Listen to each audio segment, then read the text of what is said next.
ദൈവത്തിരുനാമത്തിന് മഹത്വമുണ്ടായിരിക്കട്ടെ. പുതിയൊരു പ്രഭാതത്തിൽ തൃപ്പാദം എന്ന പ്രതിദിന പരിപാടിയിലേക്ക് എല്ലാ മാന്യ ശ്രോതാക്കൾക്കും സ്വാഗതം.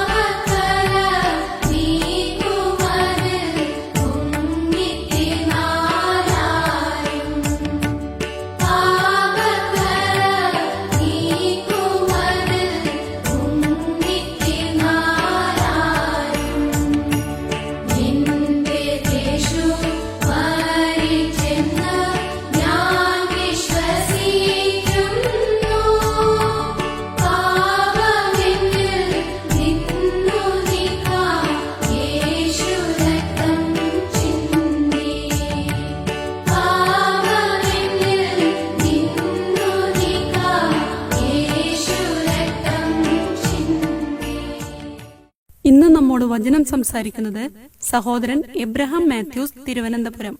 കർത്താവിന്റെ ധന്യമായ നാമം വാഴ്ത്തപ്പെടുമാറാകട്ടെ. ഈ കർത്തൃദിവസവും ദൈവസന്നിധിയിൽ കടന്നു വന്ന ആദിമ നൂറ്റാണ്ടിലെ ദൈവമക്കൾ ആരാധിച്ച അതേ മാതൃകയിൽ ദൈവ വചനപ്രകാരം അപ്പം നുറുക്കി കർത്താവിന്റെ കൃപ അനുഭവിച്ച് ഇന്നും രാവിലെയും നമുക്ക് കൂടി വരാൻ ഇടയായതോർത്ത് ദൈവത്തെ സ്തുതിക്കാം. സംഖ്യാപുസ്തകം 35 അധ്യായം 6 വാക്യം, നിങ്ങൾ ലേവ്യർക്ക് കൊടുക്കുന്ന പട്ടണങ്ങളിൽ 6 സങ്കേത നഗരങ്ങളായിരിക്കണം.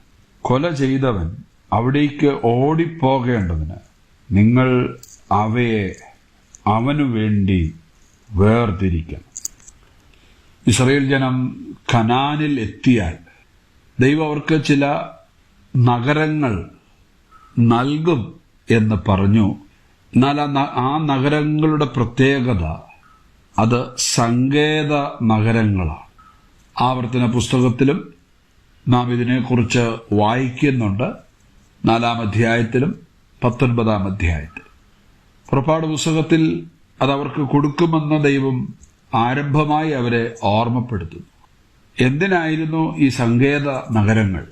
ഒരാൾ അറിയാതെ അബദ്ധവശാൽ ഒരാളെ കൊന്നുപോയാൽ ഓടി രക്ഷപ്പെടേണ്ടതിന് വേണ്ടി ആയിരുന്നു ഈ സങ്കേത നഗരങ്ങൾ കൊടുത്തിരുന്നത്. അതിൽ 3 യോർദാന് അക്കരയും 3 ഇക്കരയും ആയിരുന്നു. കൊല ചെയ്തു കഴിഞ്ഞാൽ അരമണിക്കൂറിനുള്ളിൽ അല്ലെങ്കിൽ എത്രയും പെട്ടെന്ന് ഓടി എത്താൻ തക്കവണ്ണമുള്ള സ്ഥാനങ്ങളിലായിരുന്നു ഈ സങ്കേത നഗരം. പുതിയ നിയമത്തിലേക്ക് വരുമ്പോൾ എബ്രായ ലേഖനം 6:18 പറയുന്നത്, ശരണത്തിനായി ഓടി വന്ന നാം. നമ്മൾ എന്തിനാണ് ഓടി ശരണത്തിനായിട്ട് വന്നത്? പാപത്തെക്കുറിച്ചുള്ള ബോധം വന്നപ്പോൾ നമ്മൾ വാഴ്ത്തപ്പെട്ട കർത്താവിന്റെ അടുക്കലേക്ക് ഓടി വന്നു.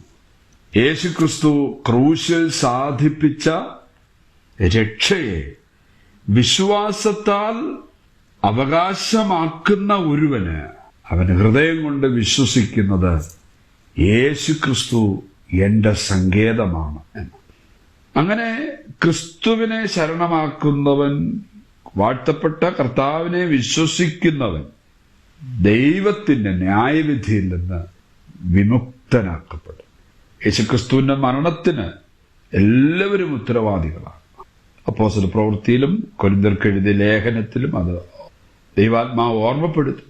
ഈ കൊലകുറ്റത്തിൽ നിന്നും ഒരു മനുഷ്യരും ഒഴിഞ്ഞു മാറാവതല്ല, ശിക്ഷ അനുഭവിച്ചേ പറ്റും.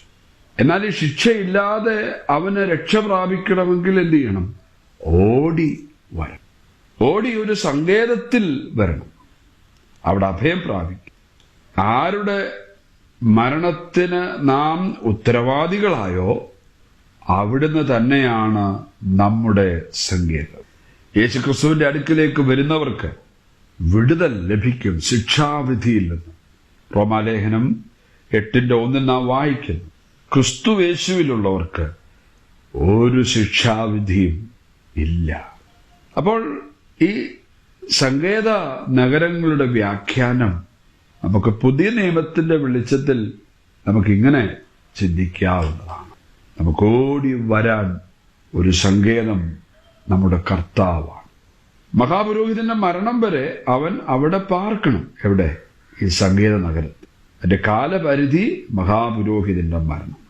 നമുക്ക് യേശുക്രിസ്തുവിനോടുള്ള ബന്ധത്തിലും മഹാപുരോഹിതൻ ക്രിസ്തുവാണ്. അവിടുന്ന് കാൽവരി ക്രൂശിൽ മരിച്ചവനാണ്. അവനെ തകർത്ത് കളഞ്ഞവനാണ് പിതാവായ ദൈവം. മാത്രമല്ല, അവിടുന്ന് ഇനി ഒരിക്കലും മരിക്കാത്ത മഹാപുരോഹിതൻ. അവന്റെ പൗരോഹിത്യം എന്നേക്കുമുള്ളതാണ്.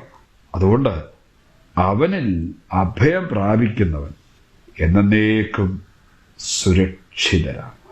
നാം ഇന്ന് രാവിലെ അപ്പവീഞ്ഞുകൾ എടുത്ത് സ്തോത്രം ചെയ്ത് നാം അത് ഭക്ഷിക്കുകയും കുടിക്കുകയും ചെയ്യുമ്പോൾ യേശുക്രിസ്തുവാകുന്ന സംഗീതത്തിലേക്കും യേശുക്രിസ്തുവാകുന്ന മഹാപുരോഹിതന്റെ അടുക്കിലേക്കും കൊണ്ടുവന്ന ദൈവകൃപയുടെ ആഴം എത്ര വലുതാണ്! ആ സ്നേഹത്തിന്റെ നീളം, വീതി, ഉയരം, ആഴം നമുക്ക് എല്ലാ വിശുദ്ധന്മാരോടും കൂടെ ഗ്രഹിച്ചുകൊണ്ട് നമ്മുടെ കർത്താവ് മുഖാന്തരം പിതാവായ ദൈവത്തിന് പരിശുദ്ധാത്മാവിലും സത്യത്തിനുമുള്ള ആരാധന അർപ്പിക്കാം.